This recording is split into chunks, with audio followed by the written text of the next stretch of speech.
time! Welcome to another episode of Game Time, presented this week by Visit Rio Rancho. I'm JP Murrieta, and this week we are at East Mountain High School, home of the Timberwolves and their boys soccer team. And sitting next to me is head coach Colton Ord. Thanks for joining us. Hey, thanks for having us. The bracket is out, the matchups are out there. What are your first impressions on the seed you got and your first round opponent? Yeah, you know, we ended up with Bosque sitting in the 5.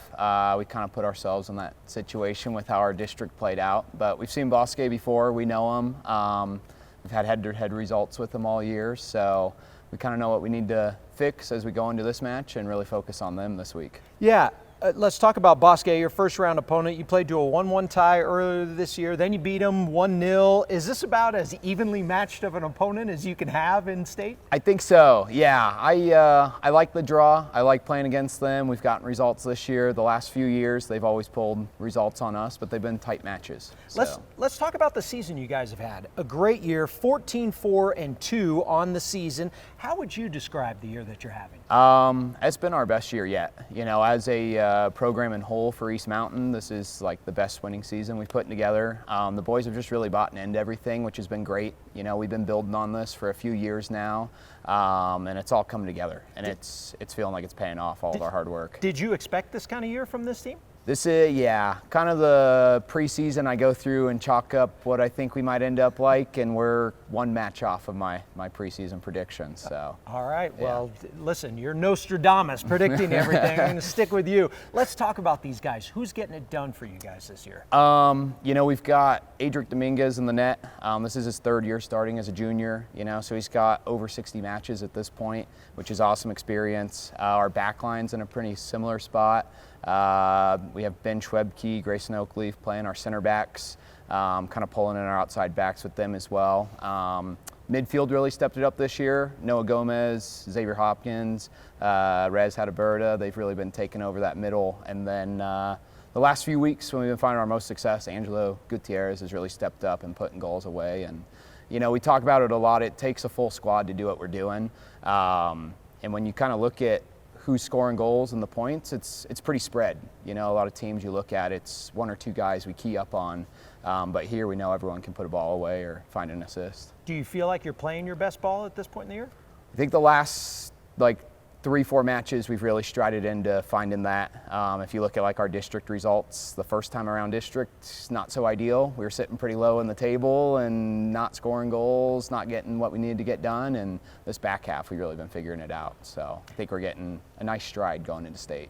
East Mountain has never reached the final in boys soccer. What would it mean to get that opportunity, and is this a year it gets done? You know, could potentially be the year. I like our draw and like the side of the table that we're on. You know, it's one match at a time though, and you know, the beauty of soccer is any day anything can happen, and we've seen that all the time in matches, whether we drop things we shouldn't or win matches that maybe we don't think we should at times too, you know, but that's the beauty of the game, and it takes 3 matches for us to do it, right, or 2 matches to make that final. And lastly, how do you prepare your team for the postseason? What are you telling these guys? You know, we're spending a lot of time trying to stay humble with it. You know, one foot in front of the other. Can we go through? Can we find results? We've got to play 80 minutes. That's the biggest thing. Is we struggle when we only show up and play 75, and we have that lapse there for a few. And that's been one of our biggest issues this year. So if we come locked in, and that's just what it's going to be about, it's 100% focus and being ready to go. And at this point, like, we know if we don't get our result, then we're done. You know, we want to continue to play. Well, good luck on the full 80 minutes, and congratulations on the year you're having. Appreciate it. We'll be back with more Game Time after this. Are you living the life of an athlete? The New Mexico Activities Association brings you Life of an Athlete, a resource for students, educators, and parents to understand the challenges students face. Athletes, one night of drinking will negatively affect your athletic performance for 2 weeks. And athletes who drink or do drugs are twice as likely to get injured. Alcohol's effects can reduce a high school athlete's potential by as much as 20 to 30%. Are you living the life of an athlete? Log on to the website to find out today. At Jiffy Lube, we care about your time. We do quality oil changes with a careful vehicle review. Great, I'll just catch up on emails. And we do it fast. All set. Can't thank you enough. Jiffy Lube. Hi, I'm Adric Dominguez from East Mountain High School. Welcome back to Game Time. Welcome back to Game Time, presented this week by Visit Rio Rancho. We've already talked with the East Mountain boys soccer team about their first round matchup in the postseason. If you missed the seeding and selection show, first off, what were you doing? Second of all, don't worry, we've got you covered. Here's a look at the teams that made the postseason and their matchups in the brackets. Let's start with girls Class A through 3A. The number 1 seed this year is Cottonwood Classical. They only have 2 losses this season. Sandia Prep has won the last 4 state championships in this classification. Santa Fe Prep is the 2 seed. It's been 20 years since their last appearance in the final. They won it all in 2005. What we talked about yesterday was at practice, it's all about, showing up, practicing every day like you want to play in the game, going to bed, eating healthy. And one of the things my team really focuses on is visualizing, right? So visualize how you want those games to go. But yeah, the girls, like I said, the girls said it best yesterday. It's just, we've got to work really hard at practice every day. And that's what we talk a lot about, what we can control. And what we can control is our effort, our attitude, how we react to things on the field. We cannot control the score of a game. We can't control the refs. We can't control what the other team does. And so it's a lot of looking inward and seeing what we can focus on and have control over the next 2 weeks. And that's effort and hard work and supporting each other through it. You mentioned visualization. Do you, as a head coach, visualize lifting that blue trophy at the end of the year? I don't know that I have visualized that yet. I try to visualize how I'm going to coach on the field. I try to be really positive and supportive on the field. I am a loud coach, but I'm never yelling things to them like, fix that pass or do that better. So I try to visualize how I'm going to support my players on the field. I haven't visualized lifting a trophy yet. Maybe I should, since I'm telling all my teammates or all of my players to do that. But I'm just trying, towards the end of the season, everyone's tired, everyone's, so I'm just focusing on, how can I be there to support them, because they're the ones going out in the field and doing it, and how can I keep them positive and having fun. We always talk about that every game. If we're not having fun, what's the point? So, and it's fun to win. The Hope Christian Lady Huskies come into the postseason as the top seed in Class 4A. They are the 4-time defending state champs. Albuquerque Academy snapped Hope's 56-game win streak. St. Pius and Los Alamos also earned first-round byes. Some people say this is one of the best teams Hope Christian has ever had. I would say yes, but I also would say that it's because of teams in the past. It's because of Savannah Sanchez, Reve Jaramillo, all these players, and we're blessed enough that they come back and still come to trainings and still show these girls what it's about. So yeah, I think the plan is every year you continue to build on what everyone's given in the past and you continue to get better. So I would say this is probably our most talented team that we've ever had. But again, it's because of those players in the past that kind of laid the foundation for these girls to understand what it takes. In girls Class 5A, the number 1 seed is Volcano Vista. The Hawks last won it all in 2019. El Dorado's the 2 seed, defending state champ La Cueva the 3, and Rio Rancho the 4. They all earn a first-round bye. El Dorado last won it all in 2022. They have 12 overall state championships as a program. Emma Gudele is our biggest player. She's a senior leader. She's going to play in college at the next level. She's a very good player. She's been a 4-year Letterman, 4-year varsity player, has contributed all 4 years. So she's been a huge success. Ana Liero is also one of our strong seniors. She's been a great surprise for us this year. She's a more of a track runner, but she's been really strong for us as a forward this year and has scored some huge goals, including ones in our big district win. So it's been great to have both of them on the front line. On the boys' side, in Class A through 3A, the top team this year is Santa Fe Prep. They are 16-2 on the year, with their only losses to Santa Fe and ATC in double overtime. ATC is in the field for the first time ever. New Mexico Military Institute is the defending state champ. St. Pius is the top seed in Class 4A. The Sartans have 18 overall state titles as a program. Artesia earned a first-round bye. They've never won a state soccer championship. Albuquerque Academy is the defending state champ. The Sartans reached the state final last year, and they won it all the year before that. The expectations are definitely high. That's where we want the program to be, and that's where this program is, and that's where it's always been historically. So, yeah, we embrace it, and we're looking forward to it. La Cueva is your number 1 seed in the 5A bracket. La Cueva played in the final last year, but the Bears haven't won it all since 2016. La Cueva only has 1 loss on their record, and that was way back in early September. Rio Grande is your 2 seed. The Ravens are having a fantastic year. Only 2 losses on the season, both to La Cueva, and 1 was in double overtime. Gadsden has never reached the final game. Man, we wanna go all the way, take the chip, man. We wanna go all the way. They already experienced that loss in quarterfinals, and it was tough for them. And they are very motivated, this group that I have right now. So that's the main goal right now. Hey, I'm Ben Schwebke from East Mountain High School. Stick around for more game time. There are always a few things you need to take along in order to give your best. Things like heart, comfort, and care. And with Blue Cross and Blue Shield of New Mexico, you'll take heart, having a local partner as passionate in watching your community thrive as you are. You'll take comfort, assured the promise and peace of mind that comes with the Blue Cross card has been handed down through generations. But most of all, you'll take care, confident the support you trust will be forever in reach for all the journeys to come.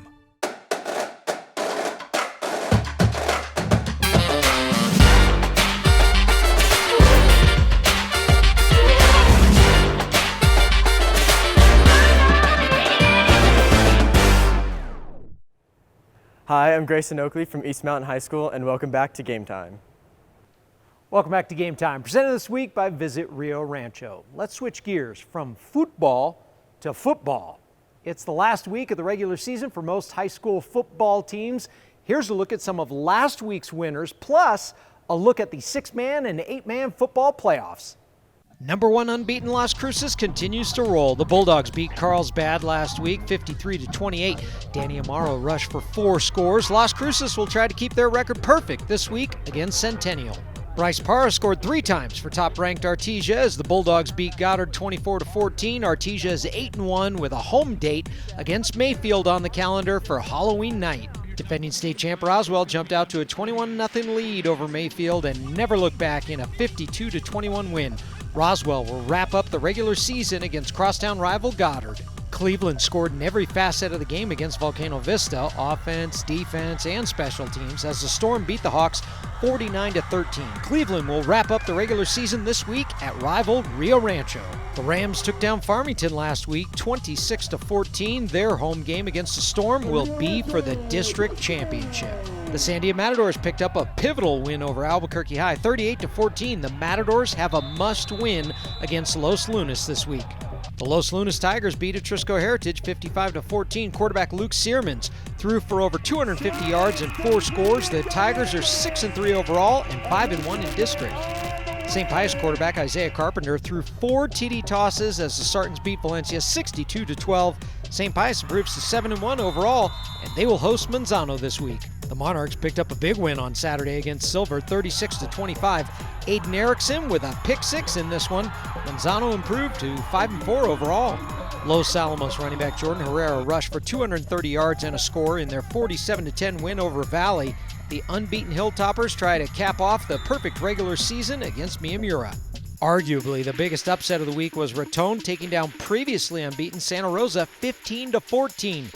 Cale Walton rushed for over 200 yards. Raton will host Estancia this week. Hope Christian's R.J. Montoya scored 4 touchdowns in a 28-0 road win at West Las Vegas. The Huskies are 7-3 and waiting around for the postseason bracket. Piedra Vista picked up a big win at home, 28-7 over Cibola. They snapped a 4-game losing streak and faced Farmington in the finale.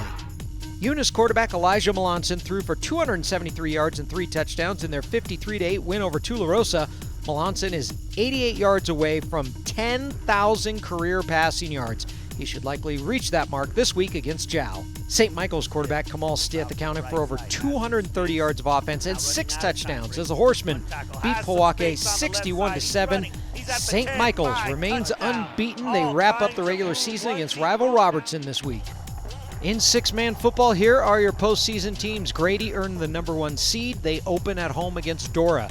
Grady is undefeated and outscored the competition 412-96. They lost in the final last year. Logan is the defending state champ and the 2 seed. They will host Floyd. Logan's only loss is a 54-52 defeat at the hands of Grady back in September. Anytime you're in 6-man football, because obviously we're the smaller schools in the state, and we have 55 kids in our high school. We have all but 5 boys coming out playing, so our numbers are really good. So anytime you can go to the practice field and play, practice your offense against six other bodies, that is a plus, and we can do that over and over, and we can go against some really good talent on the other side of the field when we're doing scout team stuff. So we're very blessed, and we're happy with where we're at.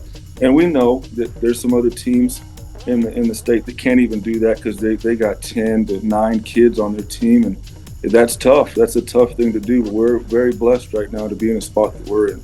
This is what the 8-man football bracket looks like. Fort Sumner House is the number 1 seed. They've only given up 34 points all year. They are undefeated.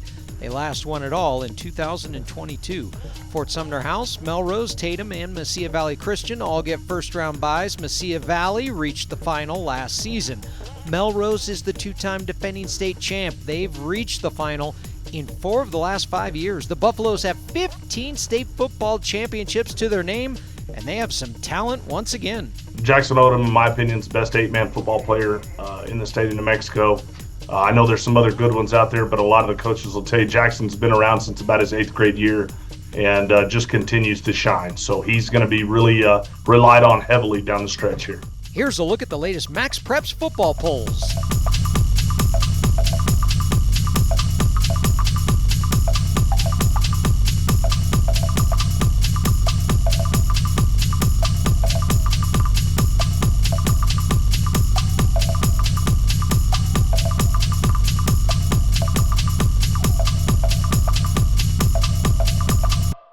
Before we close the book on this week's episode of Game Time, I wanted to give you a look at some of the performances at the 2025 State Marching Band Contest last weekend.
Congratulations to Los Alamos High School and Cleveland High School, winners at the 2025 State Marching Band Contest. That's going to do it for another episode of Game Time, presented this week by Visit Rio Rancho. Thanks for watching this week. Make sure you tune in next week. We're at East Mountain High School this time, but next week you don't know where we're going to be, who we're going to talk to, or who's going to get the spotlight, but you do know. The place to find the most high school highlights, yep, it's right here. We'll see you next time on Game Time.